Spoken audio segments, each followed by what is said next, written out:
마르코스 pasal 10. Dari situ, Yesus berangkat ke daerah Yudea dan ke daerah seberang sungai Yordan. Dan di situ pun orang banyak datang mengerumuni dia. Dan seperti biasa, ia mengajar mereka pula. Maka datanglah orang-orang Farisi, dan untuk mencobai Yesus, mereka bertanya kepadanya, apakah seorang suami diperbolehkan menceraikan istrinya? tetapi jawabnya kepada mereka. Apa perintah Musa kepada kamu? Jawab mereka, Musa memberi izin untuk menceraikannya dengan membuat surat cerai. lalu kata Yesus kepada mereka, Justru karena ketegaran hatimu lah maka Musa menuliskan perintah ini untuk kamu. Sebab pada awal dunia, Allah menjadikan mereka laki-laki dan perempuan. Sebab itu, laki-laki akan meninggalkan ayahnya dan ibunya dan bersatu dengan istrinya, sehingga keduanya itu menjadi satu daging. Demikianlah mereka bukan lagi dua, melainkan satu. Karena itu, apa yang telah dipersatukan Allah tidak boleh diceraikan manusia. ketika mereka sudah di rumah, murid-murid itu bertanya pula kepada Yesus tentang hal itu. Lalu katanya kepada mereka, Barang siapa menceraikan istrinya, lalu kawin dengan perempuan lain, ia hidup dalam perzinahan terhadap istrinya itu. Dan jika si istri menceraikan suaminya dan kawin dengan laki-laki lain, ia berbuat zina. lalu orang membawa anak-anak kecil kepada Yesus supaya ia menjamah mereka. Akan tetapi murid-muridnya memarahi orang-orang itu. Ketika Yesus melihat hal itu, ia marah dan berkata kepada mereka, Biarkan anak-anak itu datang kepadaku. Jangan menghalang-halangi mereka, sebab orang-orang yang seperti itulah yang empunya kerajaan Allah. Aku berkata kepadamu, sesungguhnya barang siapa tidak menyambut kerajaan Allah seperti seorang anak kecil, ia tidak akan masuk ke dalamnya. Lalu ia memeluk anak-anak itu, dan sambil meletakkan tangannya atas mereka, ia memberkati mereka. Pada waktu Yesus berangkat untuk meneruskan perjalanannya, datanglah seorang berlari-lari mendapatkan dia, dan sambil bertelut di hadapannya, ia bertanya, Guru yang baik, apa yang harus kuperbuat untuk memperoleh hidup yang kekal? Jawab Yesus, Mengapa kau katakan aku baik? Tak seorang pun yang baik selain daripada Allah saja. Engkau tentu mengetahui segala perintah Allah. Jangan membunuh, jangan berzina, jangan mencuri, jangan mengucapkan saksi dusta, jangan mengurangi hak orang, hormatilah ayahmu dan ibumu. Lalu kata orang itu kepadanya, Guru, semuanya itu telah kuturuti sejak masa mudaku. tetapi Yesus memandang dia dan menaruh kasih kepadanya, lalu berkata kepadanya, Hanya satu lagi kekuranganmu. Pergilah, jualah apa yang kau miliki, dan berikanlah itu kepada orang-orang miskin.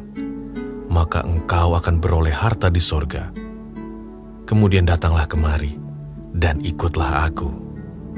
Mendengar perkataan itu, ia menjadi kecewa, lalu pergi dengan sedih, sebab banyak hartanya. Lalu Yesus memandang murid-muridnya di sekelilingnya dan berkata kepada mereka, Alangkah sukarnya orang yang beruang masuk ke dalam kerajaan Allah. Murid-muridnya tercengang mendengar perkataannya itu. Tetapi Yesus menyambung lagi, Anak-anakku, alangkah sukarnya masuk ke dalam kerajaan Allah. Lebih mudah seekor unta melewati lubang jarum daripada seorang kaya masuk ke dalam kerajaan Allah. Mereka makin gempar dan berkata seorang kepada yang lain. Jika demikian, siapakah yang dapat diselamatkan?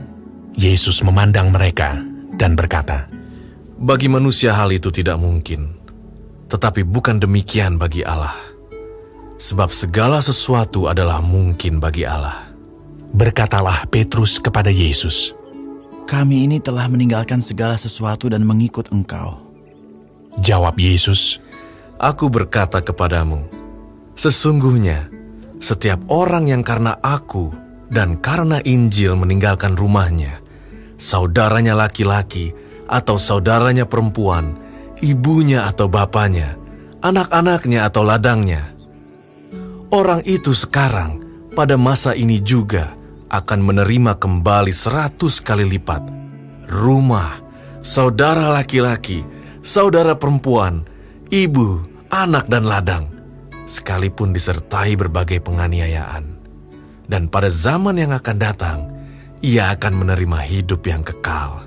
Tetapi banyak orang yang terdahulu akan menjadi yang terakhir, dan yang terakhir akan menjadi yang terdahulu.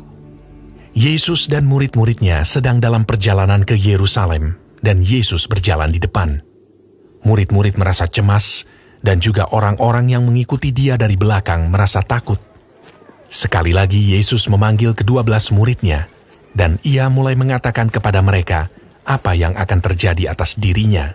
Katanya, Sekarang kita pergi ke Yerusalem, dan anak manusia akan diserahkan kepada imam-imam kepala dan ahli-ahli Taurat, dan mereka akan menjatuhi dia hukuman mati. Dan mereka akan menyerahkan dia kepada bangsa-bangsa yang tidak mengenal Allah. Dan ia akan diolok-olokkan, diludahi, disesah, dan dibunuh. Dan sesudah 3 hari, ia akan bangkit. lalu Yakobus dan Yohanes, anak-anak Zebedeus, mendekati Yesus dan berkata kepadanya, Guru, kami harap supaya engkau kiranya mengabulkan suatu permintaan kami. Jawabnya kepada mereka, Apa yang kamu kehendaki aku perbuat bagimu?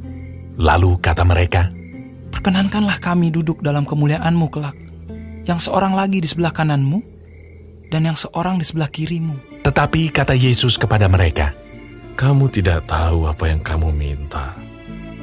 Dapatkah kamu meminum cawan yang harus kuminum, dan dibaptis dengan baptisan yang harus kuterima? Jawab mereka. Kami dapat. Yesus berkata kepada mereka, Memang, kamu akan meminum cawan yang harus kuminum, dan akan dibaptis dengan baptisan yang harus kuterima. Tetapi hal duduk di sebelah kananku atau di sebelah kiriku, aku tidak berhak memberikannya. Itu akan diberikan kepada orang-orang bagi siapa itu telah disediakan. Mendengar itu, ke-10 murid yang lain menjadi marah kepada Yakobus dan Yohanes. Tetapi Yesus memanggil mereka, lalu berkata, Kamu tahu bahwa mereka yang disebut pemerintah bangsa-bangsa memerintah rakyatnya dengan tangan besi, dan pembesar-pembesarnya menjalankan kuasanya dengan keras atas mereka. Tidaklah demikian di antara kamu. Barang siapa ingin menjadi besar di antara kamu, hendaklah ia menjadi pelayanmu. Dan barang siapa ingin menjadi yang terkemuka di antara kamu, hendaklah ia menjadi hamba untuk semuanya. Karena Anak Manusia juga datang bukan untuk dilayani, melainkan untuk melayani, dan untuk memberikan nyawanya menjadi tebusan bagi banyak orang. Lalu tibalah Yesus dan murid-muridnya di Yeriko.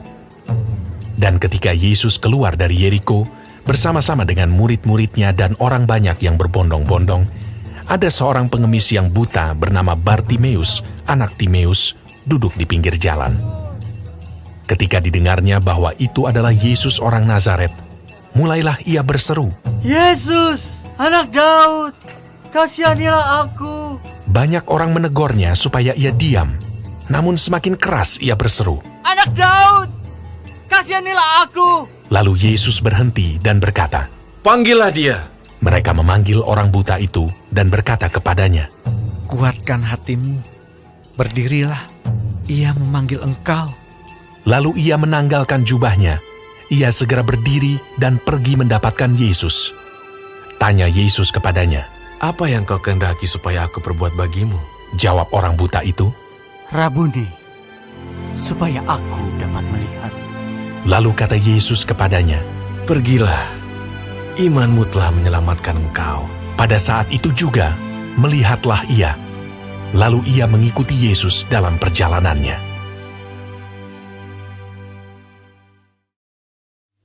Ketika Yesus dan murid-muridnya telah dekat Yerusalem, dekat Betfage dan Betania yang terletak di Bukit Zaitun, Yesus menyuruh 2 orang muridnya dengan pesan, Pergilah ke kampung yang di depanmu itu. Pada waktu kamu masuk di situ, kamu akan segera menemukan seekor keledai muda tertambat yang belum pernah ditunggangi orang. Lepaskan keledai itu dan bawalah kemari. Dan jika ada orang mengatakan kepadamu, mengapa kamu lakukan itu? Jawablah, Tuhan memerlukannya. Ia akan segera mengembalikannya ke sini. Mereka pun pergi dan menemukan seekor keledai muda tertambat di depan pintu di luar, di pinggir jalan, lalu melepaskannya. Dan beberapa orang yang ada di situ berkata kepada mereka, Apa maksudnya kamu melepaskan keledai itu? Lalu mereka menjawab seperti yang sudah dikatakan Yesus. Maka orang-orang itu membiarkan mereka. Lalu mereka membawa keledai itu kepada Yesus dan mengalasinya dengan pakaian mereka. Kemudian Yesus naik ke atasnya. Banyak orang yang menghamparkan pakaiannya di jalan. Ada pula yang menyebarkan ranting-ranting hijau yang mereka ambil dari ladang. Orang-orang yang berjalan di depan dan mereka yang mengikuti dari belakang berseru, Hosana! Diberkatilah dia yang datang dalam nama Tuhan. Diberkatilah kerajaan yang datang. Kerajaan Bapa kita Daud. Hosana di tempat yang maha tinggi. Sesampainya di Yerusalem, ia masuk ke Bait Allah. Di sana, ia meninjau semuanya. Tetapi sebab hari sudah hampir malam, ia keluar ke Betania bersama dengan ke-12 muridnya. Keesokan harinya, sesudah Yesus dan ke-12 muridnya meninggalkan Betania, Yesus merasa lapar, dan dari jauh ia melihat pohon ara yang sudah berdaun. Ia mendekatinya untuk melihat kalau-kalau ia mendapat apa-apa pada pohon itu. Tetapi waktu ia tiba di situ, ia tidak mendapat apa-apa selain daun-daun saja, sebab memang bukan musim buah ara. Maka katanya kepada pohon itu, Jangan lagi seorang pun makan buahmu selama-lamanya. Dan murid-muridnya pun mendengarnya. Lalu tibalah Yesus dan murid-muridnya di Yerusalem. Sesudah Yesus masuk ke Bait Allah, mulailah ia mengusir orang-orang yang berjual beli di halaman Bait Allah. Meja-meja penukar uang dan bangku-bangku pedagang merpati dibalikkannya. Dan ia tidak memperbolehkan orang membawa barang-barang melintasi halaman Bait Allah. Lalu ia mengajar mereka, katanya, Bukankah ada tertulis, rumahku akan disebut rumah doa bagi segala bangsa? Tetapi kamu ini telah menjadikannya sarang penyamun. Imam-imam kepala dan ahli-ahli Taurat mendengar tentang peristiwa itu, dan mereka berusaha untuk membinasakan dia, sebab mereka takut kepadanya, melihat seluruh orang banyak takjub akan pengajarannya. Menjelang malam, mereka keluar lagi dari kota. Pagi-pagi ketika Yesus dan murid-muridnya lewat, mereka melihat pohon ara tadi sudah kering sampai ke akar-akarnya. Maka teringatlah Petrus akan apa yang telah terjadi. Lalu ia berkata kepada Yesus, Rabi, lihatlah, pohon ara yang kau kutuk itu sudah kering. Yesus menjawab mereka, Percayalah kepada Allah. Aku berkata kepadamu, sesungguhnya, barang siapa berkata kepada gunung ini, beranjaklah dan tercampaklah ke dalam laut, asal tidak bimbang hatinya, tetapi percaya bahwa apa yang dikatakannya itu akan terjadi, maka hal itu akan terjadi baginya. Karena itu aku berkata kepadamu, apa saja yang kamu minta dan doakan, percayalah bahwa kamu telah menerimanya, maka hal itu akan diberikan kepadamu. Dan jika kamu berdiri untuk berdoa, ampunilah dahulu sekiranya ada barang sesuatu dalam hatimu terhadap seseorang, supaya juga Bapamu yang di sorga mengampuni kesalahan-kesalahanmu. Tetapi jika kamu tidak mengampuni, maka Bapamu yang di sorga juga tidak akan mengampuni kesalahan-kesalahanmu. Lalu Yesus dan murid-muridnya tiba pula di Yerusalem. Ketika Yesus berjalan di halaman Bait Allah, datanglah kepadanya imam-imam kepala, ahli-ahli Taurat dan tua-tua, dan bertanya kepadanya, Dengan kuasa manakah engkau melakukan hal-hal itu? Dan siapakah yang memberikan kuasa itu kepadamu, sehingga engkau melakukan hal-hal itu? Jawab Yesus kepada mereka, Aku akan mengajukan satu pertanyaan kepadamu. Berikanlah aku jawabnya, maka aku akan mengatakan kepadamu dengan kuasa manakah aku melakukan hal-hal itu. Baptisan Yohanes itu dari sorga atau dari manusia? Berikanlah aku jawabnya. Mereka memperbincangkannya di antara mereka dan berkata, Jikalau kita katakan dari sorga, ia akan berkata, kalau begitu mengapakah kamu tidak percaya kepadanya? Tetapi masakan kita katakan dari manusia? Sebab mereka takut kepada orang banyak, karena semua orang menganggap bahwa Yohanes betul-betul seorang nabi. Lalu mereka menjawab Yesus, "Kami tidak tahu."